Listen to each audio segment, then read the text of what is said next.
Continuamos ahora con el metabolismo de los esfingolípidos. Lo primero que vamos a hacer es entonces sintetizar el precursor básico de los esfingolípidos, que es la ceramida. ¿Cómo hacemos para sintetizar este precursor? Vamos a emplear a palmitoil activado con coenzima A en presencia de serina, que por acción de la cetofinganina sintasa es capaz de generar el producto que se denomina cetoesfinganina.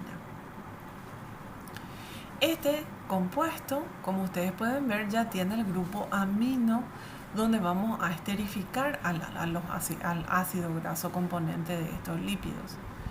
Ahora, en la siguiente fase, lo que vamos a hacer es reducir este grupo carbonilo por acción de una reductasa, la cetoesfinganina reductasa.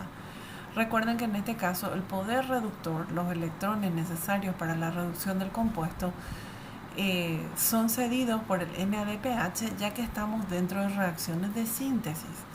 Y el resultado es tener a la dihidroesfingosina, donde ese grupo carbonilo pasa a estar reducido en forma de hidroxi. Posteriormente, esa esfinganina va a ser sujeto de la transferencia de un ácido graso, también recuerden siempre activado con coenzima A, y ese ácido graso va a esterificarse con el grupo amino del compuesto que estamos construyendo, con una salida de la coenzima A. El producto así formado es la dihidroceramida. Ahora, esta a su vez lo que requiere es básicamente un proceso de oxidación, donde lo que vamos a oxidar es esta posición que ven aquí para generar el doble enlace típico de la ceramida. Este proceso de oxidación es catalizado por la dihidroceramida reductasa, que emplea como cofactor al FAD y genera equivalentes en su forma reducida, FADH2. A partir de la ceramida es de donde vamos a sintetizar todos los esfingolípidos. Por ejemplo, la esterificación en el grupo OH remanente con una base como la fosfatidilcolina para dar como grupo saliente diacilglicerol y dejar sencillamente colina esterificada al esqueleto del esfingolípido, me genera la esfingomielina, tan importante como componente en las vainas de mielina, que son necesarias para, la transmisión del impulso nervioso de manera eficiente. Pero también podemos agregar monosacáridos a la ceramida. Por ejemplo, podemos agregar galactosa o glucosa para dar un galactocerebrósido o un glucocerebrósido. Estos lípidos también son muy importantes como componentes dentro de las membranas de células nerviosas. Una cosa importante a tener en cuenta: para poder glicosidar a estas moléculas, el monosacárido debe estar activado.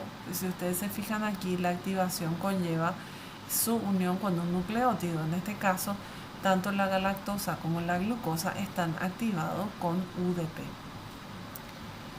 Posteriormente, el galactocerebrósido puede ser sometido a procesos de sulfatación. El cofactor capaz de ceder grupo sulfato es el PAPS, y la molécula resultante recibe el nombre de sulfátido. Pero también podemos agregar más de un monosacárido, es decir, una cadena de oligosacáridos a ese esqueleto base de ceramida. Y así, por ejemplo, si transferimos un disacárido o tal vez un oligosacárido más largo, pero en el cual todos los residuos de azúcar son neutros, vamos a terminar generando lo que conocemos como un globósido. Si al globósido le transferimos un monosacárido con carga negativa, como el ácido siálico, o también conocido como ácido neuramínico, o también abreviado en forma de NANA, vamos a generar entonces un esfingolípido cargado negativamente y con una cadena, una cabeza grande polar de oligosacáridos unidos a la cola apolar. Este tipo de esfingolípidos recibe el nombre de gangliósidos. Una cosa importante a tener en cuenta es que si se fijan aquí, el ácido acetilneuramínico, el ácido neuramínico, el ácido ciálico, NANA, también tiene que participar de la reacción de síntesis activado. También se activa unido a un nucleótido, pero fíjense que a diferencia de la activación de glucosa y galactosa, que eran activados por UDP, en el caso del ácido ciálico, este es activado por CMP. Si ya sabemos cómo sintetizar a estos lípidos tan importantes, la siguiente pregunta es cómo degradamos a esos lípidos. Y el razonamiento es el siguiente. Vamos a ir retirando un monosacárido por vez de esas cadenas laterales. Y finalmente vamos a eliminar el ácido graso o la base que estaba unida a ese esfingolípido. Comencemos entonces con los esfingolípidos más glicosidados, que son los gangliósidos. Si ustedes se fijan aquí, la raíz es la ceramida que ya habíamos mostrado. Y en este caso el oligosacárido contiene glucosa, galactosa, N-acetilgalactosamina, galactosa y una ramificación de ácido ciálico, por eso es un gangliósido, tiene carga negativa. Este compuesto que ustedes ven aquí es el denominado gangliósido GM1. Lo primero que vamos a hacer es entonces hidrolizar y liberar uno de estos monosacáridos. El primer monosacárido que liberamos es la galactosa, que está unida por enlaces de tipo beta. La enzima encargada de hidrolizar este enlace es conocida como la beta-galactosidasa, que va a liberar galactosa y va a generar como producto el oligosacárido remanente, donde tenemos glucosa, galactosa, N-acetilglucosamina y seguimos teniendo el ácido ciálico con carga negativa. Este compuesto residual es conocido como el gangliósido GM2. El siguiente enlace que vamos a romper es el enlace beta entre la N-acetilgalactosamina y la galactosa. La enzima encargada de realizar ese trabajo se denomina exosaminidasa A. El compuesto remanente es el conocido como gangliósido GM3, donde vamos a tener la ceramida con glucosa, galactosa y ácido ciálico. El siguiente enlace que rompemos es el que está formado entre el ácido ciálico y la galactosa. La enzima es denominada gangliósido neuraminidasa, donde el producto saliente es entonces el ácido ciálico y nos quedamos con un esfingolípido remanente donde tenemos a la ceramida unida con un disacárido, glucosa-galactosa, es decir, este compuesto se denomina lactosilceramida. Lo siguiente es liberar o hidrolizar el enlace que une la galactosa con la glucosa. Vamos a volver a tener a una beta-galactosidasa como enzima responsable de esta reacción y ya nos quedamos con ceramida unida a un solo monosacárido, es decir, aquí tenemos ya un cerebrósido. ¿Qué tipo de cerebrósido? Glucocerebrósido, porque el monosacárido unido a la ceramida es la glucosa. Terminamos hidrolizando este enlace, liberamos glucosa por acción de la enzima denominada glucocerebrosidasa y vamos a generar el bloque original de ceramida. Ustedes recuerden que esta ceramida tenía un ácido graso,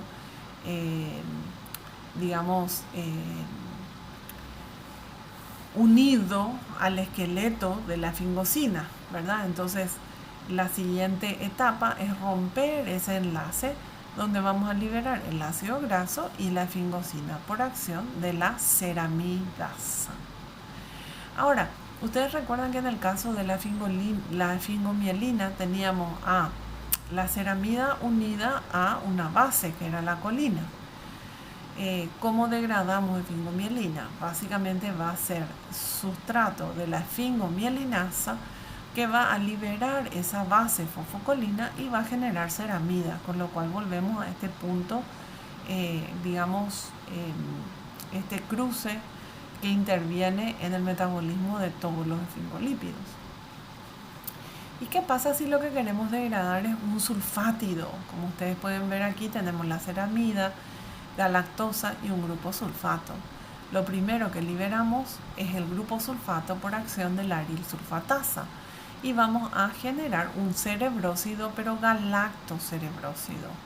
El siguiente paso es hidrolizar el enlace beta entre la galactosa y la ceramida por acción de la galactocerebrosidasa, con lo cual volvemos a este punto de intersección que es la ceramida.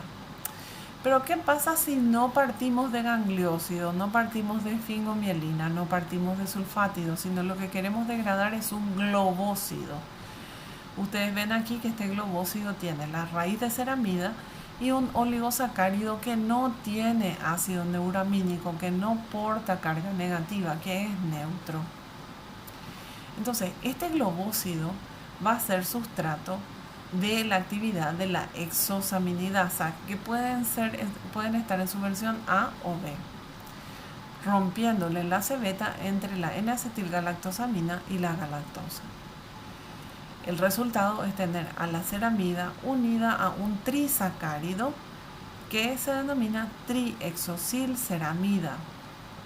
Y esto a su vez es sometido a la rotura del enlace alfa entre la galactosa y la galactosa por acción de la alfa-galactosidasa A para generar lactosilceramida y volver a recorrer el camino de degradación. Esta vía se lleva a cabo dentro del lisosoma de la célula, es decir, todo este conjunto de enzimas tan grandes que ustedes ven aquí para degradar esfingolípidos están reunidos dentro del lisosoma.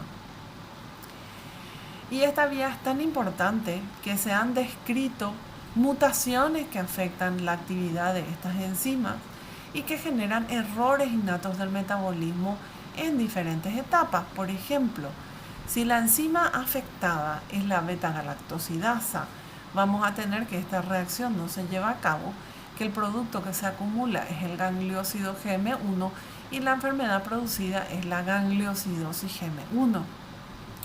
Si la enzima fallada es la exosaminidasa A, vamos a ver que el producto acumulado es el gangliósido GM2 y la enfermedad causada por este defecto es la enfermedad de Tay-Sachs. Si lo que falla son la exosaminidasa A y B involucrados en la degradación del globósido, lo que vamos a tener es la acumulación de este último producto y eso está asociado a la enfermedad de Sandhoff. Si lo que falla es la alfa-galactosidasa, vamos a tener una acumulación de triexosilceramida y eso está asociado a la enfermedad de Fabry. Si el error está en la actividad de la glucocerebrosidasa, vamos a tener una acumulación de glucocerebrósido y eso es característico de la enfermedad de Gaucher. Si el defecto está en la acción de la aril sulfatasa, vamos a tener una acumulación de sulfátido y eso está asociado a una enfermedad conocida como la leucodistrofia metacromática. Si el error está en la actividad galactocerebrosidasa, vamos a tener una acumulación de galactocerebrósido y eso es característico de la enfermedad de Kraft. Si el problema es degradar esfingomielina debido a que la esfingomielinasa está deficitaria, la enfermedad causada por este déficit va a recibir el nombre de la enfermedad de Niemann-Pick. Por otra parte, si es la ceramidasa, la enzima defectuosa, vamos a tener una acumulación de ceramida y la enfermedad se denomina la enfermedad de Farber's. Como ustedes pueden ver, esta vía es extremadamente importante y los efectos de muchas de estas patologías son bastante devastadoras. Por ejemplo, en el caso de la gangliosidosis GM1 dijimos la enzima afectada es la beta-galactosidasa y el producto acumulado del gangliósido GM1 y en este caso los síntomas afectan al sistema nervioso central generando una encefalopatía progresiva.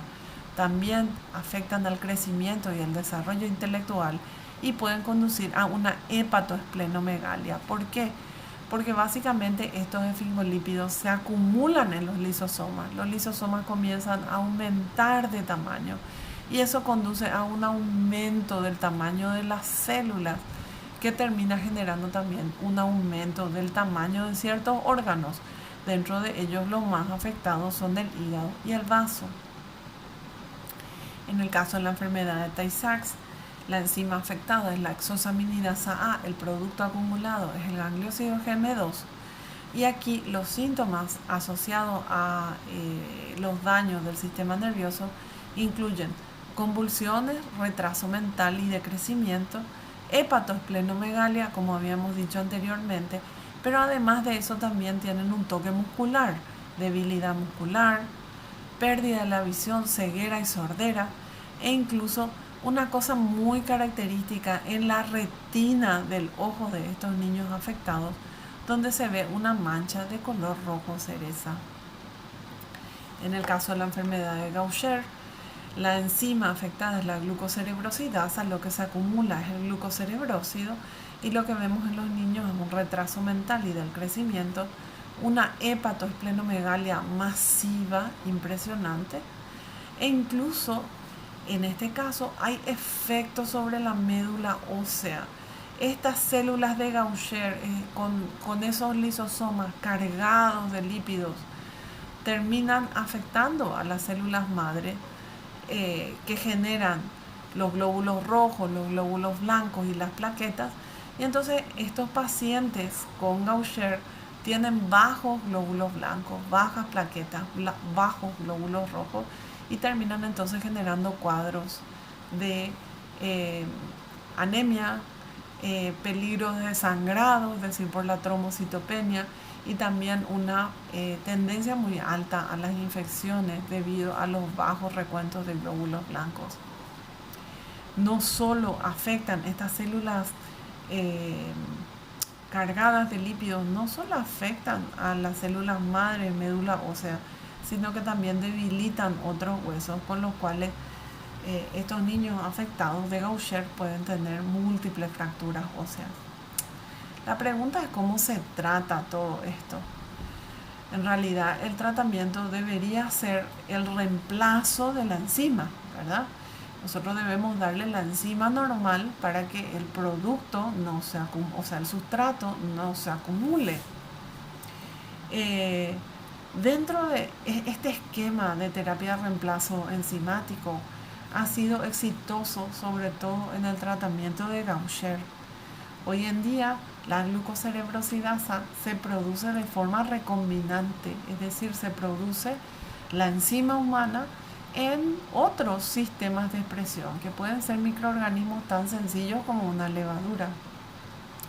Y ya se encuentran en el mercado glucocerebrosidasas recombinantes, como todas estas marcas que ustedes ven que están registradas. Lo interesante que ustedes tienen que saber es que estas enzimas se inyectan, digamos que por vía intramuscular. Entonces la pregunta es cómo llega la enzima que ha sido inyectada en el músculo hasta el lugar donde tiene que estar activa. Recuerden que ustedes en este caso hablábamos de que esta enzima tiene que llegar al lisosoma. ¿Cómo sabe la enzima recombinante que tiene que llegar al lisosoma? Por un truco increíble. El agregado de residuos de manosa, es decir, la glicosidación con manosa de estas enzimas es suficiente etiqueta para que la proteína vaya dirigida al lisosoma. Entonces, todas estas enzimas recombinantes incluyen esa modificación para poder ser activas.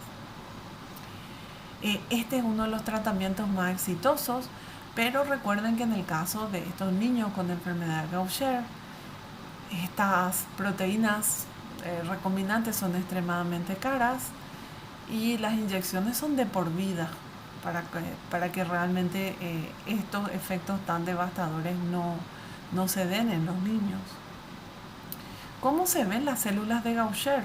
Se ven así. Esto es un extendido de médula. Miren, este es el núcleo de la célula y ustedes ven todo esto celeste que parece que tiene como aspecto de papel arrugado, que tiene un montón de líneas blancas.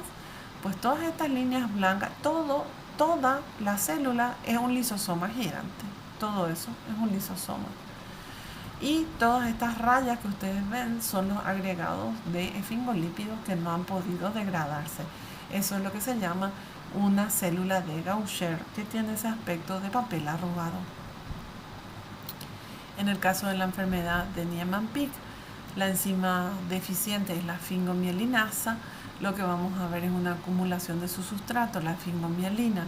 ¿Y qué características vemos en estos pacientes? Retraso mental y del crecimiento, hepatoesplenomegalia y también trastornos de la médula ósea. ¿Cómo se ven las células en un enfermo de Niemann-Pick? Esto es un extendido de médula. Y esto que ustedes ven aquí, que parece espuma, el núcleo de la célula y todo el resto es un lisosoma gigante, son miles de lisosomas ocupados llenos de lípidos. Estas células reciben el nombre de células espumosas, son las típicas de la enfermedad de Niemann-Pick. Y como ustedes ven, van desplazando y van molestando a las células normales, por eso tienen también un efecto sobre los precursores en médula ósea.